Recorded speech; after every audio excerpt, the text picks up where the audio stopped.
Hello everybody and welcome to Mondoid, your one-stop shop for all things Project Zomboid, and this week, this is 30. Some good information about Build 30, as you might expect with a title called This is 30. So we all know Build 30 is going to be bringing in the new medicine system, medical revamp, whatever you want to call it, the new way damage and healing is going to work within the game. It's going to be deeper, more complex, making the game generally more difficult throughout your playthrough, so you're not just going to be worrying about a broken leg or a bite or a scratch, which is kind of what it's limited to, and the broken leg thing really doesn't happen unless you're dumb and you fall off like a ledge or something. But we're going to be talking a bit more about what else is coming in Build 30, as well as some 29.4 stuff, which we can see here. So this is basically where it started. They want you to know that maybe with some headliners marked up in bold, maybe underlined. We'll see where it goes. Okay, no big deal. So build 29.4. First off, we're not quite done with build 29, which is what actually released last week, I believe it was. They've got a few more final bug fixes and sitting in the Indie Stone hotfix canon and ready for deployment at some point this week. You can check out all the stuff that's being fixed here. Basically, from my understanding of this little paragraph here, is that though 29 is out in public, there is one final bug fix they kind of want to get out and just polish it up, make sure it's working as optimally as possible. And then they'll be looking at building on build 30 for the most stuff. So we already know about the medical vamp, which we'll go to here in a second. But one of the big things that's coming in build 30 is the erosion mod, which we knew was coming in one of the future builds. We didn't know what build it was coming in, but we now know it's going to be next build in build 30. And the erosion mod is exciting. I've talked at great length about what the erosion mod could mean for gameplay mechanics, as well as just changing the way you particularly play the game, and most importantly, the immersion factor that erosion is going to be bringing in. But now we know it is coming next build. And for those who don't know what erosion mod is, a quick and dirty explanation about it is that it's gonna have, over time, it basically creates a new look for the world over time. So as time passes in game, roads will start to crack, plants will start to grow in the streets, on the sidewalks. There will be snow and everything during season changes. It's just gonna make the world look old and broken down the longer you live through the game, which is cool. That's something that I think is gonna add a whole lot to the game for those who maybe have been holding off to play for a while, like myself. It won't make me come back right away. I still want to wait till build 31, but build 30 still looks like it's going to be quite exciting.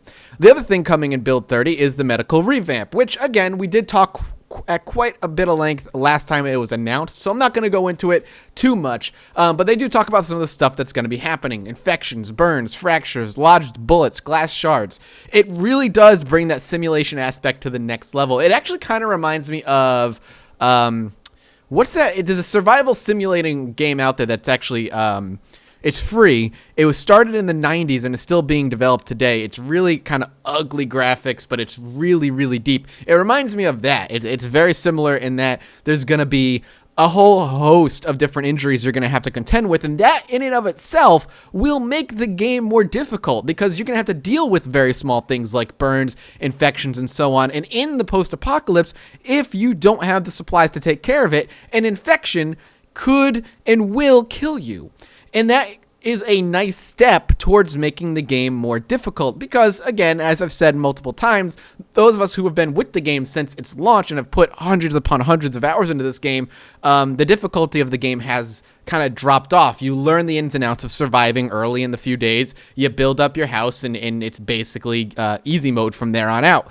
The first step is making the medical system much more difficult because now you do have to contend with things like lodged bullets, which for the most part won't be anything you have to worry about until NPCs, because no one's going to be shooting at you. But glass shards getting stuck, burns, fractures, infections, and all kinds of other things, which you can actually take a look here, is going to go ahead and make the game a lot more difficult. And what's more, it all comes with a first aid skill, which is awesome, which will help you level up as a doctor, which will clearly make you the go-to guy or gal in multiplayer. Oh, that's true. Lodged bullets will have a huge role to play in the multiplayer servers. So if you're getting shot at and you survive, but they still shot you, now you're going to have bullets in your body and you have to take care of that. So that really does add a whole new layer of difficulty and immersion to the game, and that's really exciting. There's also a bunch of other stuff coming with Build 30, but they're basically touting the medical overhaul and erosion as the big attractions of Build 30. But there are a few other things in the wings that they'll make an appearance to. We should have confirmation of them next Mondoid, so all the other things that are coming in Build 30, we'll be looking at next Mondoid, which makes it exciting to check out next Mondoid. I'm very curious what the other things are going to be. Now, they're not going to be the primary attractions, but they're still going to be nice, neat additions. So it will kind of tear apart what those are next week, how minor or major they may or may not be, depending on what they are. And pretty much everything else is noted above is currently in game. Now the process of balancing and this, that, and the other. So I assume we'll be seeing Build 30 in the I will back up my save file in probably 2 or 3 weeks.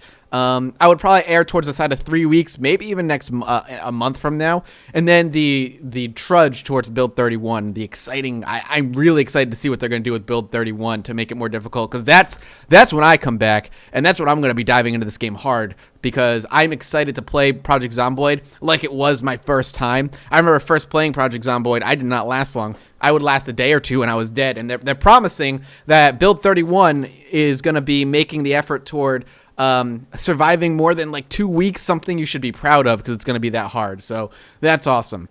So Halloween having been passed, the last little thing they have on the blog is that they actually did like a viewer costume contest. So if you're interested in some really cool costumes, and I did check it out, there are some really good costumes. Go ahead and go through here and you can see what everybody dressed up as. It's very, very cool. A decent blog this week, definitely a little bit better than last week. I'm really excited to see what the other additions to Build 30 are going to be, and we'll see what those are next week. And then hopefully the week after, we'll start hearing news on when Build 30 will be released, and maybe even a little bit more news on Build 31 and what exactly we're going to be seeing that will make the game difficult. So thank you guys for coming by. I hope you guys enjoyed this rundown real quick of this week's Mondoid. If you're a once a weeker, I'll see you next week. If you're a regular, I shall see you later today. And as always, I will see all of you next time.